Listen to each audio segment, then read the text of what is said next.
தமிழரின் அரசியல் குரல் நேயர்களுக்கு அன்பு வணக்கம். இன்றைய காணொளியாக தமிழரசு கட்சியும் 2025 ஆண்டுக்கான உள்ளூராட்சி சபை தேர்தல் 2025 ஆண்டுக்கான உள்ளூராட்சி சபை தேர்தலில் தமிழ் மக்கள் தமிழரசு கட்சிக்கு வாக்களிக்கலாமா வாக்களிக்க கூடாதா என்ற போராட்டத்துக்குள் தள்ளப்பட்டிருக்கின்றார்கள். மூளைக்கும் இதயத்துக்கும் ஒரு போராட்டமாக மக்கள் மத்தியில் தமிழரசு கட்சி இருக்கின்றது. இதயம் சொல்கின்றது தமிழரசு கட்சிக்கு வாக்களிக்க வேண்டும் என்று, மூளை சொல்கின்றது தமிழரசு கட்சிக்கு வாக்களிக்க கூடாது என்று. இக்கட்டான சூழ்நிலையில் மூளையின் சொல்லை கேட்பதா இதயத்தின் சொல்லை கேட்பதா என்கின்ற சூழ்நிலையில் மக்கள் இருக்கின்றார்கள். ஆகவே மக்களாகிய நாங்கள் தமிழரசு கட்சிக்கு வாக்களிப்பதா வாக்களிக்காமல் விடுவதா என்ற போராட்டத்திற்கு விடைகாணும் காணொளியாக இக்காணொளியை பதிவேற்றம் செய்திருக்கின்றேன். நான் தமிழரசு கட்சிக்கோ தமிழ் தேசிய கட்சிகளுக்கு விரோதமானவன் அல்ல. அதேவேளை எந்த தமிழ் தேசிய கட்சிகளுக்கும் தனிப்பட்ட ரீதியிலும் ஆதரவானவனும் அல்ல. நான் ஒரு தமிழ் தேசியவாதி என்ற அடிப்படையில் தமிழ் தேசியம் வலுப்பெற வேண்டும் என்ற கொள்கையில் தமிழ் தேசியத்துக்காக குரல் கொடுக்கின்ற ஊடகமாக தமிழ் தேசிய குரல், தமிழரின் அரசியல் குரல் ஊடகத்தளம் அமைகின்றது.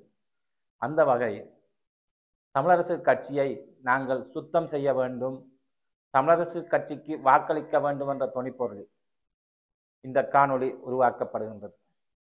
விரும்பியோ விரும்பாமலோ, சரியோ பிழையோ, தமிழரசு கட்சிக்கு வாக்களிப்போம், தமிழரசு கட்சியை சுத்தம் செய்வோம். தமிழரின் அரசியல் குரல், தமிழரின் அரசியல் அபிலாசைகளை வென்றெடுக்கும் அரசியல் அரங்கு, தமிழரின் உரிமை குரலாய் ஜனநாயக வழியில் அரசியல் ஆய்வுக்களம், தமிழரின் அரசியல் குரலாய் என்றும் உங்கள் ஊடகவியலாளர் எஸ். சசிகரன்.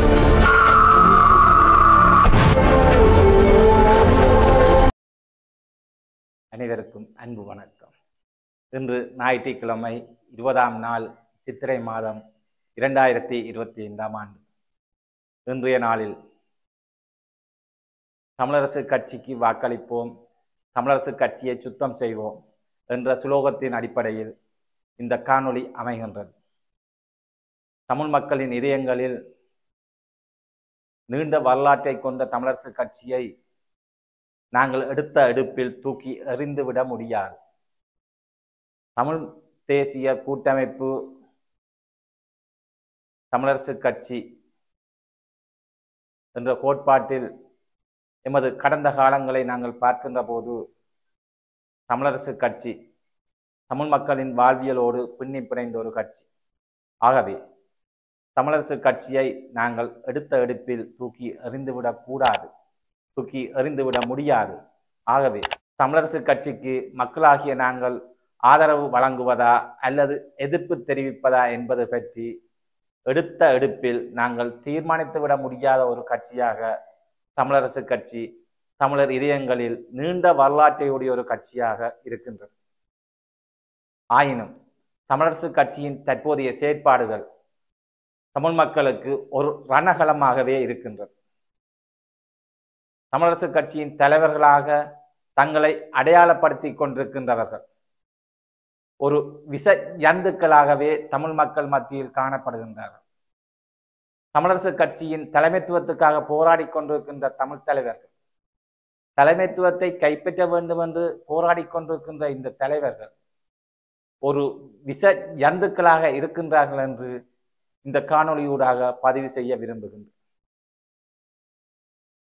அண்மையில் ஒரு பாராளுமன்ற உறுப்பினர் ஏனைய பாராளுமன்ற உறுப்பினர்களை பார்த்து விஷ ஜந்துக்கள் என விழித்திருந்தார். ஆனால் அந்த விஷ ஜந்துக்கள் என விழித்த பாராளுமன்ற உறுப்பினரும் தமிழரசு கட்சிக்குள் ஒரு விஷ ஜந்தாகவே காணப்படுகின்றார். தமிழரசு கட்சிக்குள் இருக்கின்ற இந்த விஷ ஜந்துக்களை நாங்கள் அழிக்க வேண்டும், அகற்ற வேண்டும். இந்த விஷ ஜந்துக்களை அழிப்பதன் மூலமும் அகற்றுவதன் மூலமும் தமிழரசு கட்சியை நாங்கள் மீண்டும் வளர்த்தெடுக்க முடியும். தமிழரசு கட்சி இன்று சிதறி சின்னாபின்னமாயிருக்கின்றது. தலைமைத்துவ போட்டி காரணமாக சிறிதரன் அணி, சுமந்திரன் அணி என 2 அணிகள் தமிழரசு கட்சிக்குள் போராடி கொண்டிருக்கின்றார்கள். தமிழ் மக்களுக்கு தமிழரசு கட்சி வேண்டும். ஆனால் சுமந்திரன் அணியின் தமிழ் மக்களுக்கு தேவையில்லை, சிறிதரன் அணியின் தமிழ் மக்களுக்கு தேவையில்லை. தமிழரசு கட்சி ஒரு நீண்ட வரலாற்றையுடைய கட்சி. தமிழரசு கட்சிக்கு ஏகப்பட்ட தலைவர்கள் வந்து போயிருக்கின்றார்கள். அந்த வகையில் சுமந்திரனும் சிறிதரனும் ஒரு அற்ப காலத்தில் ஒரு இடைவெளியில் வந்திருக்கின்ற ஒரு தலைவர்கள்.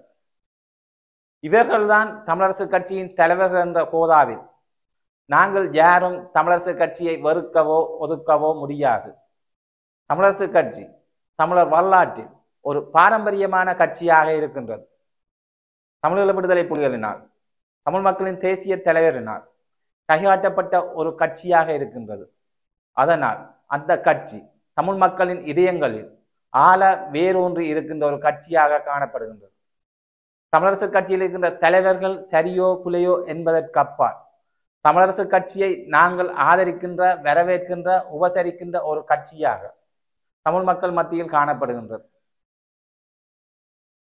நாங்கள் பாராளுமன்ற உறுப்பினர்களுக்கோ, பிரதேச சபை உறுப்பினர்களுக்கோ, மாகாண சபை உறுப்பினர்களுக்கோ வாக்களிக்கிறோமோ இல்லையோ, ஆனால் இதயம் வீட்டுக்கு வாக்களி, வீட்டுக்கு வாக்களி என்று எந்த நேரமும் உணர்த்தி கொண்டிருக்கின்றது உணர்வுகளால்.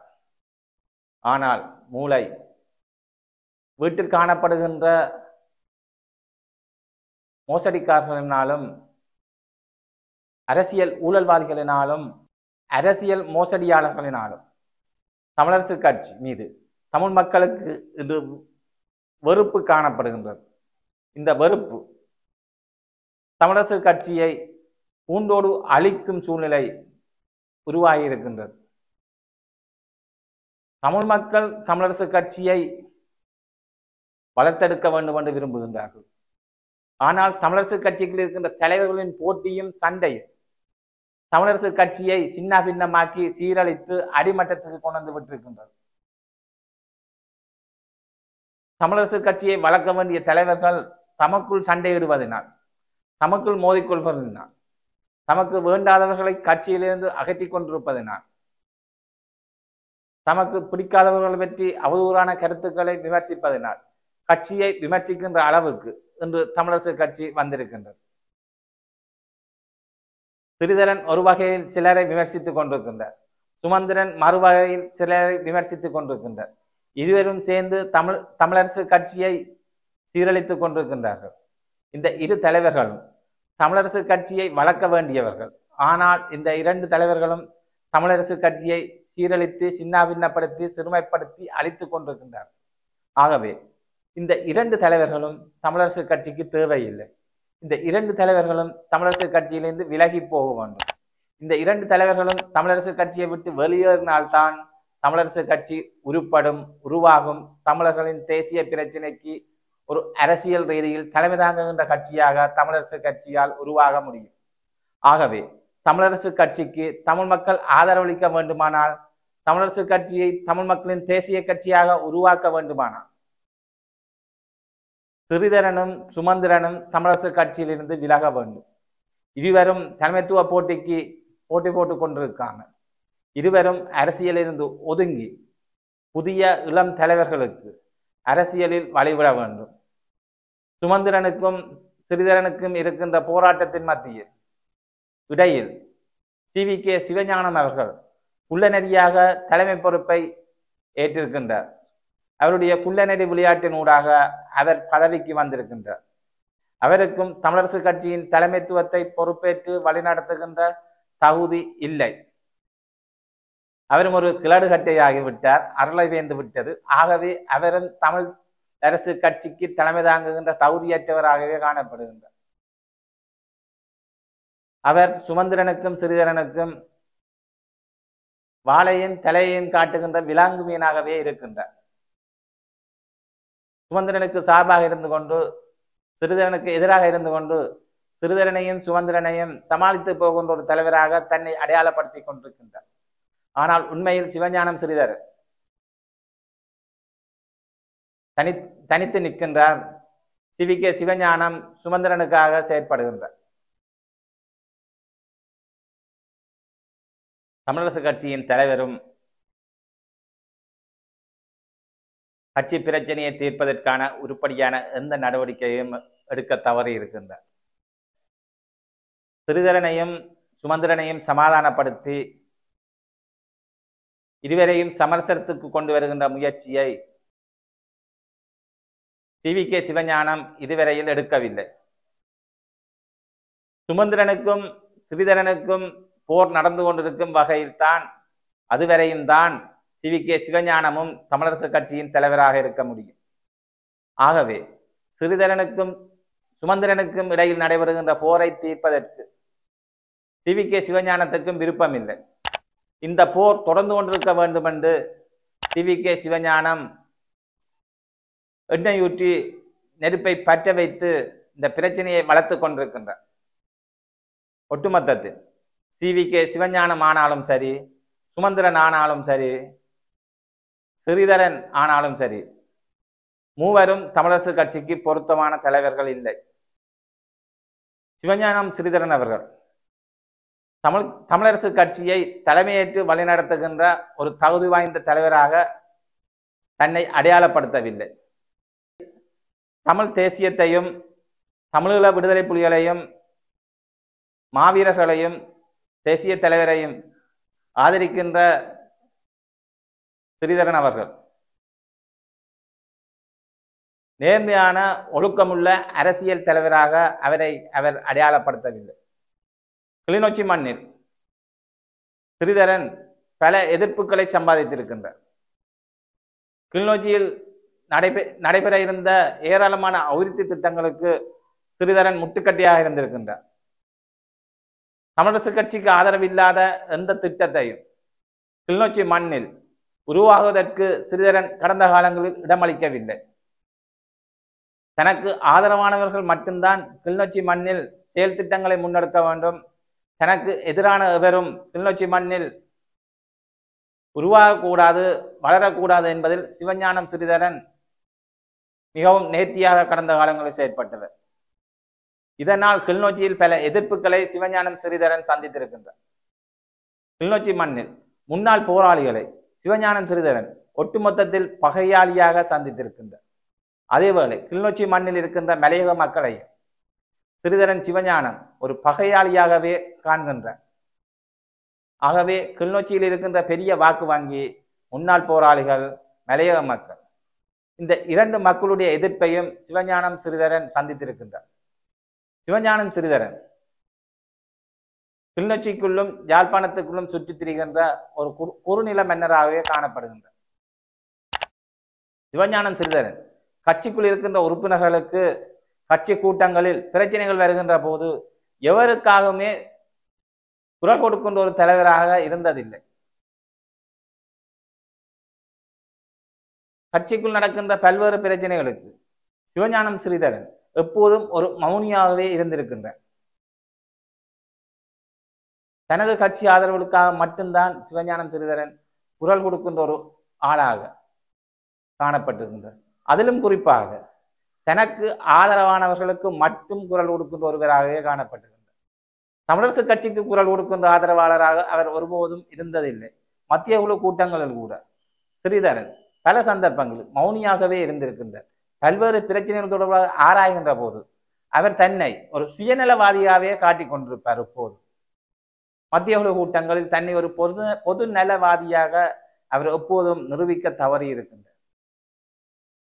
கிளிநொச்சி மண்ணிலும் ஸ்ரீதரன் பல்வேறு தரப்பினரின் எதிர்ப்புகளையும் இன்று சந்தித்திருக்கின்றார். கிளிநொச்சி மண்ணில்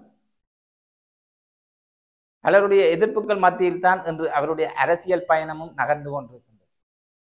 அதேவேளை சுமந்திரன் அவர்கள் தமிழ் மக்கள் மத்தியில் தன்னை ஒரு தமிழ் தேசிய தலைவராக அடையாளப்படுத்துவதில் தவறி இருக்கின்றார். தமிழ் மக்களுடைய உணர்வுகளோடு விளையாடி இருக்கின்றார். தமிழ் மக்களுக்காக உயிர் தியாகம் செய்த மாவீரர்களை அவர் அவமதித்திருக்கின்றார். தமிழ் மக்கள் கடந்த காலங்களில் செய்த தியாகங்களை அவர் அவமதித்திருக்கின்றார். தமிழ் மக்களுடைய தியாகத்தோடு அவர் விளையாடி இருக்கின்றார். தான் நேர்மையான மனிதன் என்று கூறுகின்ற சுமந்திரன் அவர்கள், தான் உண்மையை பேசுகின்ற மனிதன் என்று கூறுகின்ற சுமந்திரன் அவர்கள் எவ்வளவு தூரம் அவர் உண்மை பேசுகின்றார், எவ்வளவு தூரம் அவர் நேர்மையாக இருக்கின்றார் என்பது பற்றி ஒரு தடவை ஆராய வேண்டிய விடயமாகவே இருக்கின்றது. ஒரு லோயர், ஒரு சட்டத்தரணி நீதிமன்றங்களுக்கு சென்றார். குற்றவாளியை காப்பாற்றுகின்ற முயற்சியில் தான் ஈடுபடுகிறார். அவர் நீதியாக செயற்படுவாரோ உண்மையை பேசுவாரோ என்பது எனக்கு தெரியவில்லை. ஆனால் அரசியலில் தான் உண்மையை பேசுகின்றேன், தான் பொய் சொல்லவில்லை, தான் நேர்மையாக அரசியல் செய்கின்றேன், தான் உண்மையை உள்ளபடி சொல்கின்றேன் என்று கூறிக்கொண்டு இடம் பொருள் காலம் அறியாமல் சுமந்திரன் அவர்கள் தமிழ் மக்களின் உணர்வுகளோடு விளையாடுகின்றார். இடம் பொருள் காலம் அறிந்து பேசுகின்ற ஒரு மனிதராக சுமந்திரன் அவர்கள் காணப்படவில்லை. அரசியலில் ராஜேந்திர ரீதியாக உண்மை பேசுவதால் எந்த பயனும் கிடைக்கப் போவதில்லை. தேசிய தலைவர் பிரபாகரன் அவர்கள் உண்மை பேசியதால் பல சந்தர்ப்பங்களில் அரசியலில் பின்தள்ளப்பட்டிருக்கின்றார். நேர்மையாக நடந்ததனால் பல சந்தர்ப்பங்களில் போராட்டத்தில் பின்னடைவுகளை சந்தித்திருக்கின்றார். அரசியலில் உண்மை வேறு, ராஜதந்திரம் வேறு, மூலோபாயம் வேறு, தந்திரோபாயம் வேறு. ஒரு அரசியல் தலைவனுக்கு மூலோபாயம், தந்திரோபாயம், ராஜதந்திரம் தான் வேண்டுமே ஒழிய உண்மை பேசுவதால் எந்த பயனும் இல்லை. உண்மை பேசுகின்ற மனிதனாக சுமந்திரன் தன்னை அடையாளப்படுத்தினார். அவர் தனது வீட்டுக்குள் இருந்து கொண்டு உண்மை பேசட்டும், அல்லது தனது சொந்த தொழிலில், சட்டத்தரணி தொழிலில் உண்மை பேசட்டும். தமிழ் தேசிய அரசியலில் உண்மை பேசுகின்ற தலைவராக அவர் தன்னை புடம் போட்டுக் கொள்வதனால் அது அவருடைய குடும்பத்துக்கு மட்டும்தான் பிரயோசனமாக இருக்கும். அல்லது சிங்கள தலைவர்கள் மத்தியில், சிங்கள மக்கள் மத்தியில் தன்னை பிரபல்யப்படுத்துவதற்கும், சிங்கள மக்கள் மத்தியில் தென்னிலங்கையில் தனக்கான ஆதரவு தளத்தை பெருக்கிக் கொள்வதற்காக மட்டுமே சுமந்திரனின் உண்மைகள் பயன்படும். சுமந்திரனின் உண்மைகள் தமிழ் மக்களுக்கு எந்த சந்தர்ப்பத்திலும் பயன்பட போவதில்லை. தமிழ் மக்களுக்கு விரோதமாகவும் எதிராகவுமே சுமந்திரன் பேசுகின்ற உண்மைகள் அமையப்பெறுகின்றது. ஆகவே சுமந்திரன் அவர்கள் தான் உண்மைவாதி, நேர்மைவாதி என்று சொல்வதில் தமிழ் மக்களுக்கு எந்த பயனும் கிடைக்கப் போவதில்லை, எந்த லாபமும் கிடைக்கப் போவதில்லை. தமிழ் மக்களின் அரசியலுக்கு அது நன்மை பயக்கப் போவதில்லை. உண்மை பேச வேண்டிய இடங்களில் உண்மை பேசத்தான் வேண்டும், பொய் பேச வேண்டிய இடங்களில் பொய் பேசத்தான் வேண்டும். இதுதான் அரசியல், இதுதான் ராஜதந்திரம், இதுதான் மூலோபாயம், இதுதான் தந்திரோபாயம். இந்த அரசியலில் தான் தமிழ் மக்களின் தேசிய அரசியல் இன பிரச்சனையும் நகர்த்தப்பட வேண்டும், நகர வேண்டும். ஆகவே சுமந்திரன் உண்மை பேசுவதாக தன்னை அடையாளப்படுத்த விரும்பினால் அவர் வீட்டுக்கு போய் வீட்டிலிருந்து உண்மை பேசட்டும், அல்லது அவர் நீதிமன்றத்துக்கு சென்று சட்டத்திறனியாக தொழில் செய்கின்ற போது உண்மை பேசட்டும்.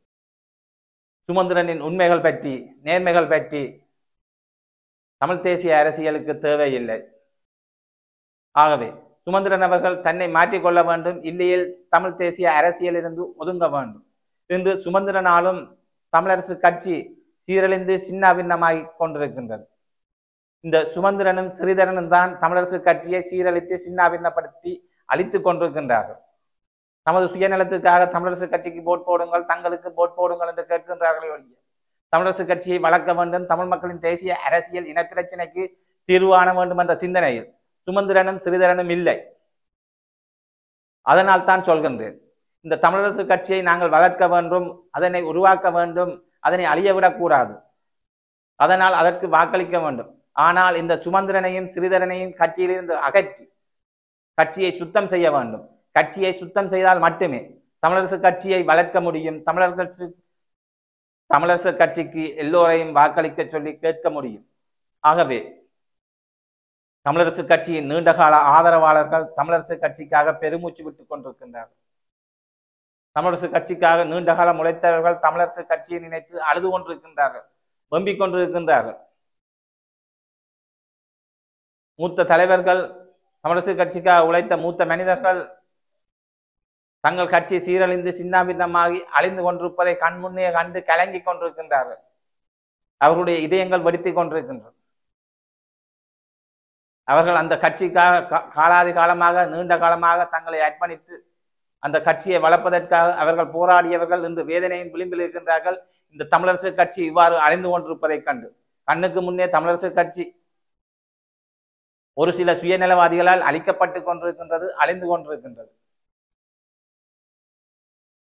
இந்த தமிழரசு கட்சிக்குள் இருக்கின்ற 3 விஷ ஜந்துக்களையும் தமிழ் மக்கள் கண்டறிந்து அழிக்க வேண்டும், அகற்ற வேண்டும். தமிழரசு கட்சியின் தலைமைத்துவத்துக்காக போராடி கொண்டிருக்கின்ற, அதற்காகவே சிந்தித்துக் கொண்டிருக்கின்ற இந்த 3 விஷ ஜந்துக்களையும் தமிழ் மக்கள் தமிழரசு கட்சியிலிருந்து என்று நீக்குகின்றார்களோ அன்றுதான் இந்த தமிழரசு கட்சி மீண்டும் உருப்படும், உருவாகும். இந்த 3 விஷ ஜந்துக்களையும் தமிழ் மக்கள் தமிழரசு கட்சியிலிருந்து அகற்றுவதற்கான ஏற்பாடுகளை எதிர்காலத்தில் முன்னெடுக்க வேண்டும். இந்த செய்தியையும் மனதில் ஒரு மூலையில் வைத்துக் கொண்டு எதிர்வரும் உள்ளூராட்சி தேர்தலில் தமிழ் மக்கள் தமிழரசு கட்சிக்கு வாக்களிக்க வேண்டும் என கேட்டுக்கொள்கின்றேன். தமிழரசு கட்சியை நாங்கள் எடுத்த எடுப்பில் தூக்கி எறிந்துவிட முடியாது என மீண்டும் ஒரு முறை வலியுறுத்த விரும்புகின்றேன். தமிழரசு கட்சியின் வரலாற்றை நாங்கள் ஆராய வேண்டும். தமிழரசு கட்சி நீண்ட வரலாற்றையுடைய ஒரு கட்சி. தமிழரசு கட்சியின் நீண்ட வரலாறு, அதன் கடந்த கால தலைவர்கள் எல்லாவற்றையும் பார்க்கும்போது தமிழரசு கட்சியை நாங்கள் அழியவிடக்கூடாது, அதனை காப்பாற்ற வேண்டும். தமிழரசு கட்சியின் உருவாக்கம் 1949ஆம் ஆண்டு அமைகின்றது. அகில இலங்கை தமிழ் காங்கிரஸில் இருந்து பிரிந்து சென்ற தந்தை செல்வா அவர்கள் தமிழரசு கட்சியை 1949ஆம் ஆண்டு உருவாக்கினர். வன்னியசிங்கம் நாகநாதன் அவர்களுடன் இணைந்து தமிழரசு கட்சி 1949ஆம் ஆண்டு தந்தை செல்வாவால் உருவாக்கப்பட்டது. தமிழரசு கட்சி மீது அகில இலங்கை தமிழ் காங்கிரசுக்கு ஒரு வெறுப்பு இருக்கும். இன்று கஜேந்திரகுமார் பொன்னம்பலத்துக்கு பாரம்பரிய ரீதியாக, வரலாற்று ரீதியாக தமிழரசு கட்சி மீது ஒரு பகை, ஒரு வெறுப்புணர்வு. அகில இலங்கை தமிழ் காங்கிரசிலிருந்து பிரிந்து உருவானதே தமிழரசு கட்சி. மலையக மக்களின் வாக்குரிமைக்கு எதிராக ஜி பொன்னம்பலம் அவர்கள் வாக்களித்த காரணத்தினால் மலையக மக்களுக்கு ஆதரவளிக்க வேண்டும் என்ற ஒரு சிந்தனையிலும் உருவாக்கப்பட்டதுதான் தமிழரசு கட்சி. தமிழரசு கட்சி 1972ஆம் ஆண்டு தமிழரசு கட்சியும் மலையக தமிழ் காங்கிரசும் அகில இலங்கை தமிழ் காங்கிரசுமாக சேர்ந்து தமிழ் தேசியத்துக்காக போராடுவதற்காக 1972ஆம் ஆண்டு தமிழர் ஐக்கிய முன்னணி என்ற பெயரில் ஒரு கூட்டமைப்பு உருவாகியிருக்கின்றது. அந்த கூட்டமைப்பில் தமிழ் காங்கிரசும் தோட்ட தொழிலாளர் காங்கிரசும் தமிழரசு கட்சியும் 3 கட்சிகளும் கூட்டிணைந்து இந்த கூட்டணியை உருவாக்கினர். இந்த கூட்டணி பின்னர் தமிழர் விடுதலை கூட்டணி என பெயர் மாற்றம் செய்யப்பட்டு தமிழர் விடுதலை கூட்டணியாக இயங்கி வந்தது. இந்த தமிழர் விடுதலை கூட்டணி தான் பிற்காலத்தில் விடுதலை புலிகளினால் தமிழ் தேசிய கூட்டமைப்பாக உருவாக்கப்பட்ட ஒரு கட்சியாகும். தமிழர் விடுதலை கூட்டணியில் இருந்தான் தமிழ் தேசிய கூட்டமைப்பு உருவானது 2004ஆம் ஆண்டு. தமிழ் தேசிய கூட்டமைப்பை தமிழீழ விடுதலை புலிகள் உருவாக்கினார். இந்த தமிழ் தேசிய கூட்டமைப்பில் அனைத்து ஆயுத இயக்கங்களும் உள்வாங்கப்பட்டது. அதில் ஏபிடிபி புலட் உள்வாங்கப்படவில்லை ஆரம்பத்தில், பின்னர் புலட் உள்வாங்கப்பட்டது. தமிழீழ விடுதலை புலிகள் தமிழர் விடுதலை கூட்டணிக்கு கைகாட்டிய காரணத்தினால் தமிழர் விடுதலை கூட்டணி தமிழரசு கட்சியாக உருவாக்கம் பெற்றது. ஆயினும் தமிழர் விடுதலை கூட்டணியில் இருந்த ஆனந்த சங்கரி தமிழீழ விடுதலை புலிகளை ஏக பிரதிநிதிகளாக ஏற்க மறுத்த காரணத்தினால் ஆனந்த சங்கரி தமிழ் தேசிய கூட்டமைப்பிலிருந்து விலக்கப்பட்டார். தமிழர் விடுதலை கூட்டணியும் தமிழ் தேசிய கூட்டமைப்பிலிருந்து விலக்கப்பட்டது.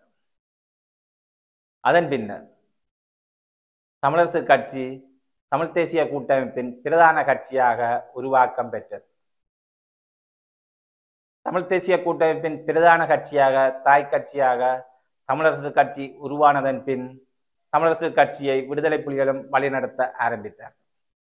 அந்த வகையில் விடுதலை புலிகளின் ஆலோசனையில் தமிழ் தேசிய கூட்டமைப்பும் தமிழரசு கட்சியும் செயற்பட தொடங்கியதால் தமிழ் மக்கள் தமிழரசு கட்சி மீது பற்றும் பாசமும் கொண்டு தமிழரசு கட்சியை மேலும் வளர்த்தார்.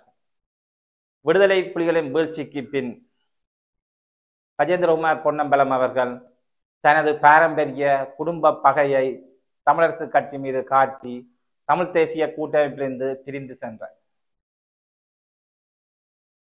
கஜேந்திரகுமார் தமிழ் தேசிய கூட்டமைப்பை உடைத்தார்.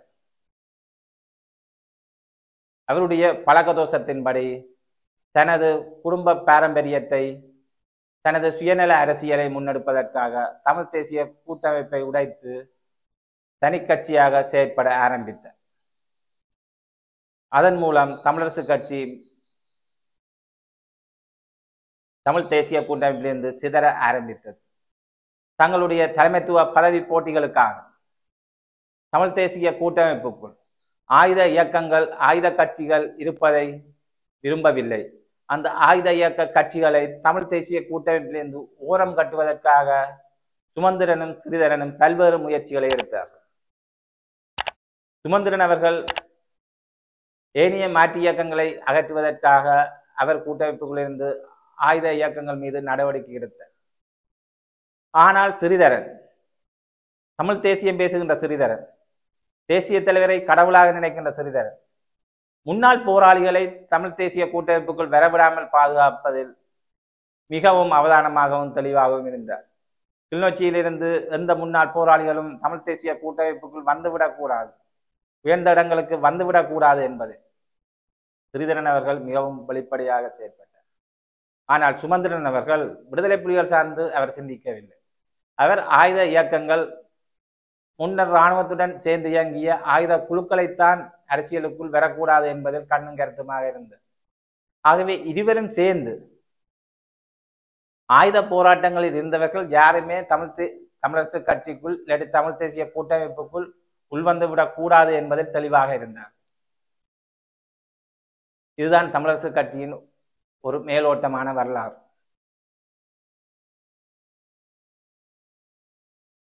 ஆகவே எதிர்வரும் உள்ளூராட்சி சபை தேர்தலில் தமிழரசு கட்சிக்கு வாக்களிக்க வேண்டுமா வேண்டாமா என்ற மன போராட்டத்திலும் குழப்பத்திலும் பல்வேறு மக்கள் இருக்கின்றார்கள்.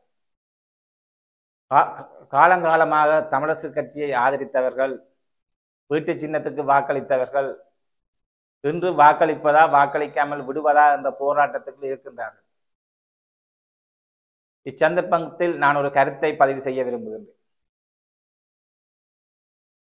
ஒரு சினிமா பாடு. சிறையில் இருப்பவர்கள் அத்தனை பேரும் குற்றவாளிகள் அல்ல, வெளியில் இருப்பவர்கள் அத்தனை பேரும் உத்தமர்களும் அல்ல என்ற பாடலுக்கு அமைய தமிழரசு கட்சிக்குள் இருப்பவர்கள் அத்தனை பேரும் குற்றவாளிகளும் அல்ல, தமிழரசு கட்சிக்குள் வெளியிலிருந்து தமிழ் தேசியம் பேசுகின்ற தமிழ் தேசிய மக்கள் முன்னணியோ அல்லது ஜனநாயக தமிழ் தேசிய கூட்டமைப்போ அவர்கள் உத்தமமானவர்களும் அல்ல.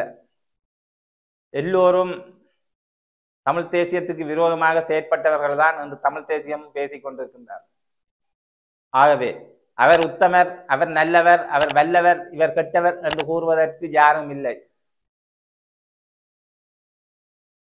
ஸ்ரீதரனும் தமிழ் தேசியத்துக்காகவும் இந்த விடுதலை போராட்டத்துக்காகவும் முன்னாள் போராளிகளுக்காகவும் மலைய மக்களுக்காகவும் கிளிநொச்சி அபிவிருத்திக்கு தனக்கு எதிரான கட்சிகளை சேர்ந்தவர்களுக்காக மிக மோசமான பாதகமான செயல்களை செய்திருக்கின்றார்கள்.